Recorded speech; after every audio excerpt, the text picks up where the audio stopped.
La méthode suisse, alors là, il fallait quand même être assez souple. Si c'était à refaire.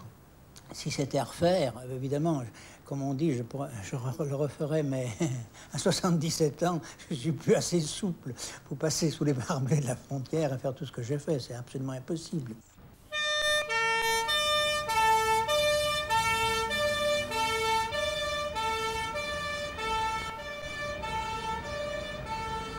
Un homme, un fonctionnaire, est-il ou non tenu d'obéir aux ordres iniques de ses supérieurs?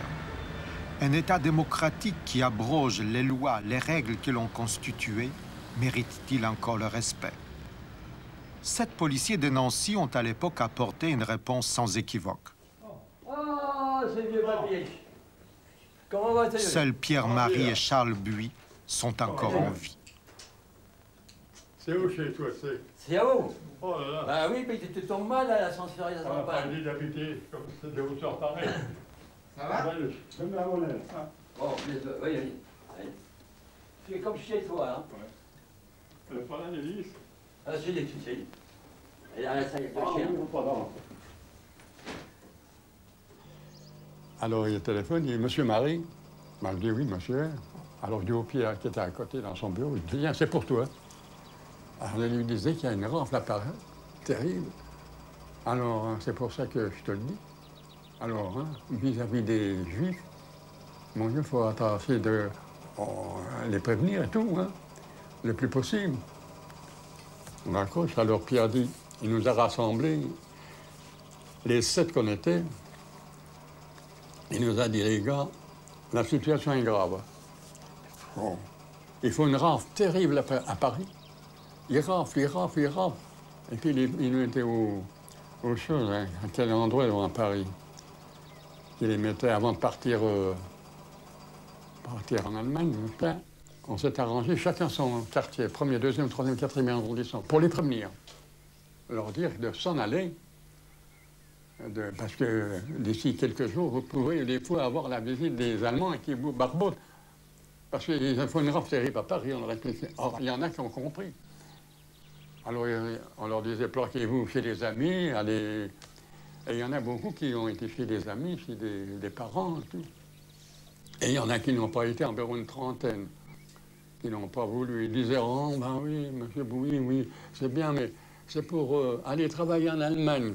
La veille de la rafle de Nancy, nous avons reçu une liste d'à peu près 400 juifs à arrêter le lendemain matin.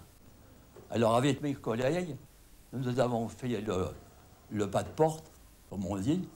On en a été prévenir tous les juifs en leur disant de ne pas coucher chez eux le soir. Qu'ils allaient être arrêtés. Ils allaient être arrêtés. Évidemment, malheureusement, il y en a qui n'ont pas cru. Et ils en ont arrêté le premier jour, ils en ont arrêté 19, puis il y en a d'autres qui sont revenus à la domicile pour récupérer les affaires, ils se sont fait arrêter. Alors il y en a une trentaine qui ont été arrêtés. Donc on en a sauvé plus de 300 à l'époque. Juillet 42, on m'avise, on me dit autour de moi que quelqu'un du commissariat me cherche. Je descends, je cours au commissariat et je vois Marie. Et il me dit, écoute, depuis ce matin, j'essaie de te joindre. Il faut absolument que tu préviennes tout le monde, tout ce que tu connais autour de toi, tous tes coreligionnaires, que demain matin, il y a une rafle des Allemands et que je ne veux trouver personne chez eux. Très peu de Juifs ont été arrêtés. Quelle a été l'attitude des Allemands devant cet échec? Oui, quand ils ont vu que c'était un fiasco pour eux, le commandeur de l'époque, avec des officiers, est venu trouver le commissariat central qui voulait arrêter avec le chef de la sûreté et nous 7, parce qu'ils se doutaient bien qu'il y avait des fuites. Tout le monde avait des fausses cartes d'identité données par Marie. Monsieur le cardinal, pendant la guerre, vous étiez déjà chrétien, pourtant persécuté en tant que juif. Et ce sont des chrétiens qui vous ont sauvé la vie à Toulouse. D'abord, les vicaires Bézon, puis le père Ponchet. Comment ça s'était passé? Est-ce que vous pouvez nous raconter? Comment? C'est facile à dire. J'étais caché en usine dans l'Aveyron. Ça faisait à peu près un an après mon baccalauréat, mon bachot, où j'avais été obligé de partir. Parce que mon nom, c'est Aron, à l'état civil, encore aujourd'hui sur ma carte d'identité. Et que je sois juif ne pouvait pas être un secret pour qui que ce soit. Et à Orléans, où j'étais, ça devenait dangereux, j'ai été dénoncé. Alors que tout le monde le savait. Mais on m'a prévenu, il faut que tu partes maintenant. J'ai été caché pendant un an dans une école catholique aux environs de Paris, où j'ai passé mon baccalauréat, puis j'ai dû partir après l'arrestation de ma mère à Drancy et sa déportation. Plus tard, j'ai su à Auschwitz. Il a fallu partir en zone libre et me cacher. Il fallait que je survive. Et en arrivant à Toulouse, je ne connaissais personne pendant mes voyages précédents. J'ai été tout droit, puisque j'étais étudiant, à l'adresse de l'aumônerie des étudiants. J'ai sonné chez l'aumônier des étudiants de la faculté des lettres. Il y en avait un, le père Ponchet, puis la maison des étudiants des Dominicains, qui était tenue par un dominicain. J'ai demandé à parler à l'un et à l'autre, et j'aurais dit tout de go qui j'étais. Et dans la situation où j'étais, j'avais confiance. J'avais confiance parce que, de mon expérience, je savais que ces gens-là m'accueilleraient, pas parce que j'étais chrétien, mais parce que j'étais dans la situation, parce que j'avais le droit à être défendu. Je savais ça d'eux. C'était difficile à expliquer parce que ceux qui m'ont peut-être dénoncé étaient des chrétiens. Qui voulait-on que ce soit en France? Ce qu'on appelle des chrétiens, c'est-à-dire des gens baptisés, des gens qui sont élevés dans cette... Et pourtant, je savais faire une distinction. Et elle était très sûre, cette distinction, puisque je ne me suis pas trompé durant toutes ces années. Alors, pourquoi ont-ils fait ça? Pourquoi ont-ils aidé? Comment les choses se sont passées? Il me semble qu'il y a un facteur qui est souvent un peu secret. Ceux que moi j'appelle les vrais croyants, les croyants authentiques. J'ai remarqué chez eux un véritable amour,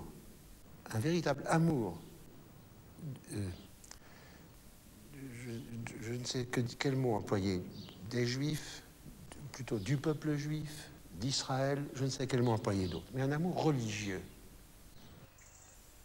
Nous ne pouvons pas laisser quelqu'un avoir faim et avoir froid, vous savez, rendre service, mais ça c'est la parole de Dieu. Tu aimeras ton prochain comme toi-même. L'année dernière, il y a des Allemands qui sont venus, un journaliste de Munich, pour me demander qu'est-ce que je pensais des Allemands. J'ai dit, mais je pense que vous avez appris votre histoire d'Allemagne comme nous avons appris notre histoire de France. Et vous savez qu'est-ce qu'était Hitler. Puisque son testament, avant de se donner la mort, il a dit, vous pouvez me remercier de ce que je vous ai débarrassé de 6 millions de Juifs. Alors, j'ai dit, mais qu'est-ce que je pense de vous? Vous êtes mon prochain.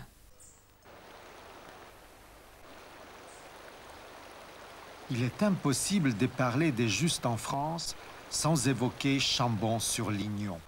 Ce village cévenol rassemblé autour de son pasteur a sauvé près de 5000 Juifs. Et sur le plan pratique, ça s'est passé comment? Ça se passait avec une grande discrétion. Que vous voyez, avant-hier, j'étais chez une voisine qui ne sort pas, qui a 80 ans, et elle est juste de l'autre côté du pont. Et elle ne savait pas du tout ce qui se passait dans le village. C'est vous dire comme on était peu bavards. Est-ce que vous avez eu peur? Nous n'avons pas eu peur, parce que nous savions que nous agissions selon la volonté de Dieu, que nous nous occupions de ces personnes traquées qui étaient des Juifs. Et nous avons été quelquefois très près, mais nous n'avons rien risqué. Quand Georges Lamiran est venu pour faire le tour de la jeunesse, parce qu'il y avait des jeunes... C'était un ministre de Pétain. Oui. Mais, étant donné qu'on connaissait cet homme, on n'était pas très sûr, et on a demandé au pasteur, M. Jeannet, qui était un Suisse, le pasteur du Mazet. et il est venu donner son allocution au temple. Alors, monsieur, quand il a eu terminé, Georges Lamiran a crié « Vive Pétain !» et le salutiste a crié « Vive Jésus-Christ !» Et monsieur Jeannet a dit à ce moment-là « Est-ce que nous pourrions chanter la Cévenole ?» Et vous savez, à gorge déployée, là je pouvais chanter. Je ne chanterai pas maintenant, mais on a chanté la Cévenole. Dans quel granier on met ses veines fut taillé ce peuple vainqueur. Quel sang avait-il dans les veines? Quel amour avait-il au cœur? L'esprit de Christ était la vie de ces pâtres émancipés, et dans le sang qui purifie, leur courage était trempé. Repensez-vous souvent à ce temps-là? En parlez-vous souvent? C'était très triste. Et les jeunes de maintenant, mon petit-fils pour le premier, Mémé, tu l'as assez raconté ton histoire. Et c'est vrai. Alors, c'est plus la peine d'en parler, ça a été vécu, mais on ne peut pas l'oublier.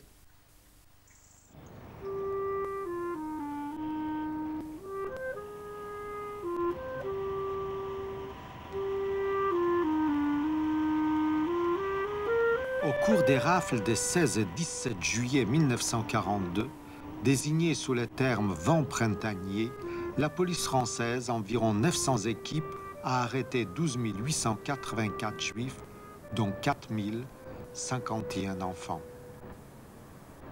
En fait, c'était un matin. On m'a dit que c'était très tôt. Et se sont présentés dans notre appartement 3 personnes, 2 policiers en uniforme et une personne en civil. Et ils venaient en fait arrêter mon père. Et quand ils nous ont vus tous ensemble, l'homme en civil, je n'ai jamais su si c'était un Français ou un homme de la Gestapo, a dit, bon, puisque toute la famille est là, embarquons-les. Et à ce moment-là, comme vous pouvez l'imaginer, il y a eu à la fois des suppliques, des cris, des déchirements, en fait, par rapport à ce qui allait se passer. Et une voisine est venue, attirée par le bruit, et a essayé de s'interposer, peut-être pour ou tenter de nous prendre tout de suite. Et à ce moment-là, l'homme en civil lui a dit si vous interposez encore, on vous embarque aussi. Et nous sommes partis, je pense, au commissariat et surtout, en fait, ensuite à la mairie du 18e.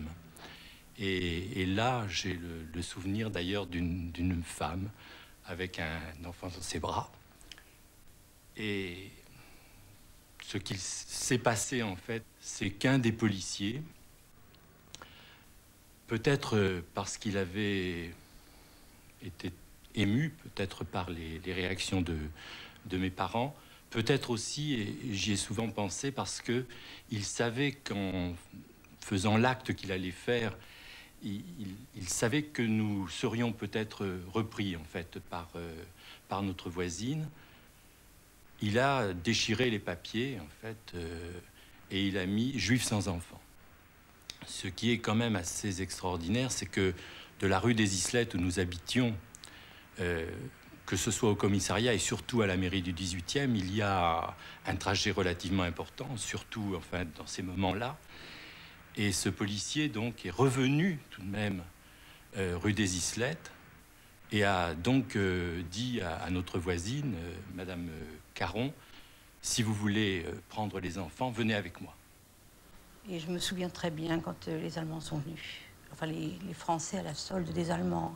C'était la police française. La police française.